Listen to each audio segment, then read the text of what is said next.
Picture this. A young Roman official, far from home, steps into a temple by the sea. He looks up at a statue of Alexander the Great, the conqueror who redrew the map before turning 33. The Roman's eyes well with tears. He turns to his friends and says, "At my age, Alexander had conquered the world, and I have done nothing." That Roman was Julius Caesar. Why did he break down? Envy, fear, or a cold decision about what his life had to become? Let's rewind to set the stage. It's the late Roman Republic, a world of elections, favors, debts, and danger. Julius Caesar is in his early 30s, serving in Spain. He's talented, well-connected, and deeply in debt. His family name carries prestige, but reputation alone does not pay creditors or raise legions. Rome is a machine that rewards those who move fast, spend big, and take risks. And the most dangerous risk of all is to do nothing. Sources like Plutarch and Suetonius tell us that in Spain, near Gades, Caesar saw a statue of Alexander and wept. The line about doing nothing. It's not a theatrical flourish, it's the voice of a man who just measured himself against the sharpest ruler of the ancient world and came up short. Act 1.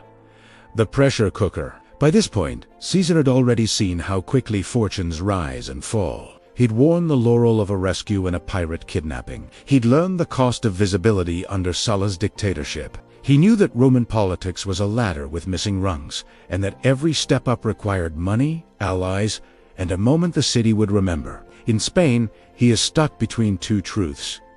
He has potential, and potential does not count on the scoreboard. He sees Alexander's face in stone and realizes comparison is not just a feeling, it's a deadline. When Plutarch writes that Caesar cried because he had accomplished nothing at Alexander's age, he is not calling Caesar weak. He is showing us a man who is suddenly honest with his own scoreboard. But why Alexander? Because Alexander represents the impossible standard. He turned a small kingdom into a continental empire with speed, charisma, and ruthless logistics. He was a myth you could walk around and touch in marble. To stand before that statue was to confront a terrifying idea. If greatness is possible, why haven't you done it? For Caesar, this wasn't about copying campaigns or wearing a diadem.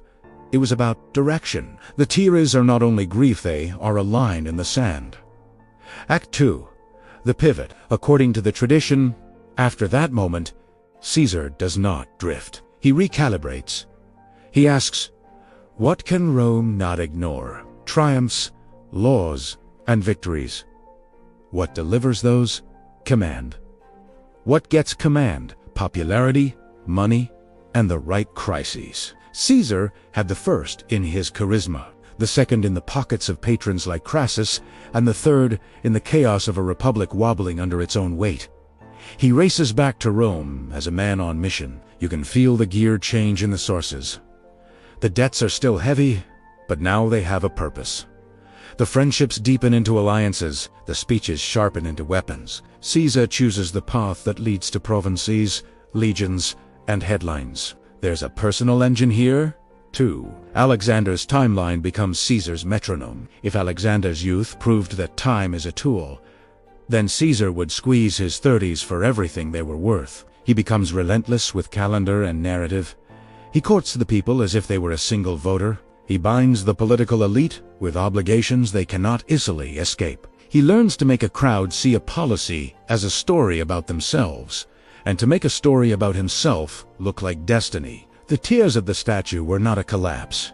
They were ignition. Act 3. The blueprint emerges. Caesar's rise is not a straight imitation of Macedon. It's a Roman innovation. He understands that in the Republic, law is the stage, provinces are the practice field, and Rome's streets are the echo chamber. He pushes for offices that open doors to military command. He treats debt not as a shame, but as leverage. He cultivates the urban poor and the provincial cities, promising stability and participation. And when command finally comes, he turns speed into strategy. Fast marches, decisive engagements, information used like cavalry. Victory in Gaul becomes more than geography. It becomes reputation, and reputation, in a city of rumor and vote, is power. So, Why did he weep? Because ambition without a clock is just a dream. Alexander gave Caesar a clock. The statue near the Straits was more than a reminder of someone else's glory. It was a mirror tilted toward the future. Tears were the human part. The decision that followed was the imperial part, and that sequence emotion, decision, execution may be the most Roman thing about him. It is also a pattern you can still recognize in leaders today. Let's pull back and look at the psychology for a moment. Caesar's breakdown is often framed as envy, but it's cleaner to call it benchmarking. Benchmarking compresses time. It shows you not only what is possible, but when it is supposed to be possible. The double pressure achievement and schedule creates urgency. Urgency, harnessed correctly, becomes momentum. Momentum, sustained, becomes myth. And myth is what outlives you. Caesar understood that Rome didn't just crown success, it broadcast stories about success.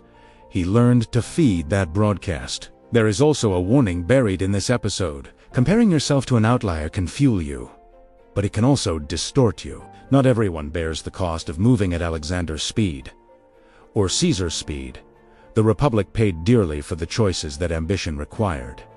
Laws bent, norms cracked. A civil war came. When we say he cried because he had done nothing, we should add nothing by that impossible yardstick.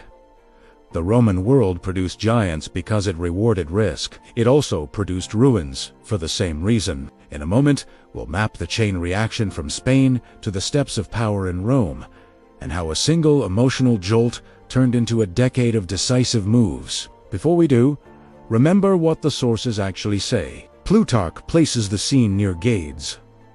Suetonius echoes the theme that Caesar measured himself against Alexander's age and felt the sting. The details differ, but the core is consistent.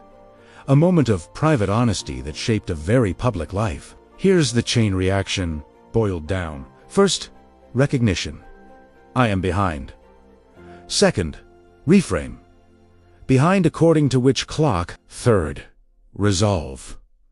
Start now, big and fast. Fourth, resources, allies, credit, and a stage. Fifth, results.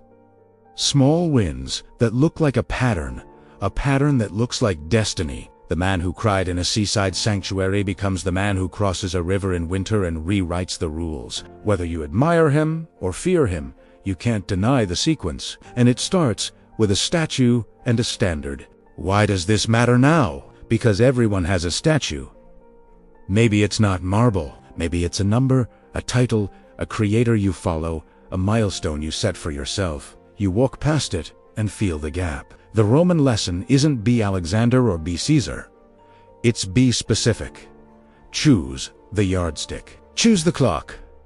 Then choose the next move that the world cannot ignore. For Caesar, that meant speeches, laws, and legions. For you, it might mean a page, a pitch, a practice, something small enough to do today and big enough to matter tomorrow. So, why did Caesar weep at Alexander's statue? Because greatness is not only about distance covered, it's about when you cover it. He saw his time, measured it, and refused to let the measurement be the end of the story. The tears were not weakness. They were calibration, and from that calibration came focus. From focus came action, and from action came a name that echoes across stone, paper, and screens. Subscribe for daily Roman deep dives from Roman Thread. If this made the past feel closer, watch next. Trajan, Rome's blueprint for power. There we'll break down 3 decisions that turned an admired ruler into the model emperor, and we'll see how much of that blueprint still hides in the modern world. Avenue